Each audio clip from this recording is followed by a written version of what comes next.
Hello students, my name is Ms. McFarlain and I will be your clinical instructor this semester. This video that I have prepared for you previews some tips and suggestions of what to expect on your first day of clinical orientation. It includes some recommendations of what things to do to prepare yourself on that first day, as well as some suggestions of what not to do in preparation for clinical rotation. I will also take you through a few expectations you might have about the clinical environment and what you're expected to do as a student nurse in order to give you a better idea of what the next few weeks of clinical rotation is going to look like. We'll begin with preparation the day before clinical orientation. One way to better prepare yourself for your first day of clinicals is to have a good concept of what facility your clinical rotation will be taking place at. If you are assigned a hospital, clinic, or unit that is unfamiliar to you, it is my recommendation that you look it up ahead of time and perhaps even map it out, so you do not discover the morning of clinicals that you are not aware of where to go. You do not want your first impression for your instructor to be tardiness, because you are not prepared in knowing where to go or how long it would take for you to get there. Once you have figured out where your clinical rotation will be, it is important to know what items you are expected to have with you when you arrive to clinicals on the first day. A list of items can usually be found on the clinical prep page within the corresponding nursing course found on your McNeese Moodle account. Examples of items include a proper ink pen, usually black or blue, a clipboard or notebook for taking notes,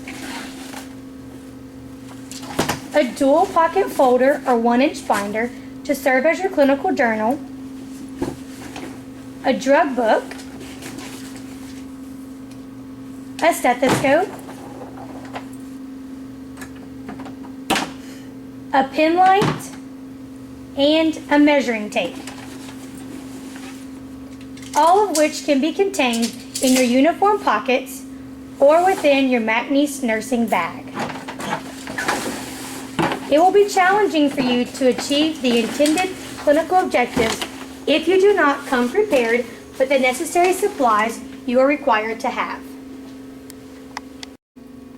In addition to having the necessary supplies you need for clinicals, it is important that you come dressed appropriately, according to the guidelines found in the McNeese College of Nursing Handbook. Your clinical uniform should include blue scrubs, white tennis shoes, an optional white lab coat, a student name badge placed on the left side of your chest, and a watch with the second hand worn on your wrist at all times.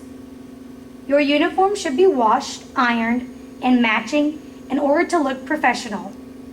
Stains are not allowed. Your hair should be in a high ponytail or bun so that your hair does not fall on your face or neck. Male should be clean shaven with combed hair.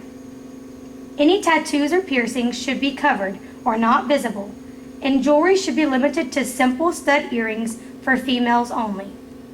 Artificial and polished nails are not allowed under any circumstances. At the start of clinical orientation, your instructor will allow time for introductions as well as for a tour of the facility and clinical environment. You should expect to spend a significant amount of time reviewing the facility's policies and procedures, as well as the clinical documents and related paperwork. This is a time for you to ask questions and gain understanding of what is expected of you during the rotation. Your instructor will help you to develop a set of personal goals for the rotation and help you become familiar with clinical objectives and the instructor's expectations.